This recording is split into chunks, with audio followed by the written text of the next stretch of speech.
Guys அஸ்ஸலாமு அலைக்கும். Morning miss பார்த்து முடிச்சுட்டு சரி அம்மா வந்து துணிலாம் வந்து மடிக்க சொல்லியிருந்தாங்க. வீட்டில் வந்து காலையில் எஞ்சோடனே துணி நான் தான் மடிப்பேன்.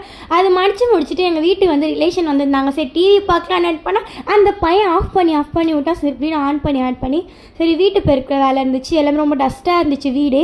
சரி அம்மா வந்து பெருக்க சொன்னாங்க. எல்லாமே க்ளீன் பண்ணிட்டு இருந்தேன். க்ளீன் பண்ணி முடிச்சுட்டு சரி வெசல் வாஷிங் பண்ண சொன்னாங்க. எனக்கு அந்த வெசல் வாஷிங் பண்ணுறது ரொம்ப இரிட்டேட்டாக இருக்கும் காய்ஸ்.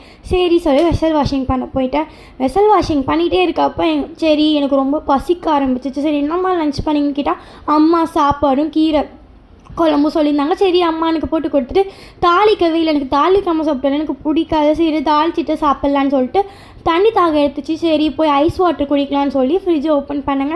ஓப்பன் பண்ணிவிட்டு பார்த்தா கூஸ்பெரி இருந்துச்சு. ஒன்று எடுத்து டேஸ்ட் பண்ணிவிட்டு சாப்பிட்டு முடிச்சுட்டு அம்மாவுக்கு வேறு உடம்பு சரியில்லை. சரி டேப்லெட் போடுங்கம்மான்னு சொல்லி டேப்லெட் எடுத்து கொடுத்துருந்தோம். சரி எப்போயுமே நாங்கள் ஈவினிங் ஆகிடுச்சாலே கடைக்கு கிளம்பிடுவோம். அதே மாதிரி வந்து கடைக்கு கிளம்பிட்டு போயிட்டு நாங்கள் எப்போயுமே 100 வந்து கடையில் தான் விசிட் பண்ணுவோம். அந்த 5 days வந்து சூப்பராக இருக்கும். அது முடிச்சுட்டு வந்து எங்கள் பெருத்தா கடைக்கு வந்தது அன்சாரி சூப்பர் ஸ்டோர். நீ எல்லாமே வந்து சூப்பராக இருக்கும். எங்களுக்கு பிடிச்சது இந்த கடை தான். எங்கள் பெருத்தா கூட ஃபன் பண்ணிட்டு தான் வீட்டுக்கு வந்துட்டு சரி 5 days சாப்பிட்லான்னு சொல்லி 6 ஓப்பன் பண்ணிட்டு இருந்தாங்க. ஓப்பன் பண்ணி முடிச்சுட்டு ஜாலியாக என்ஜாய் பண்ணி சாப்பிட்டோம்.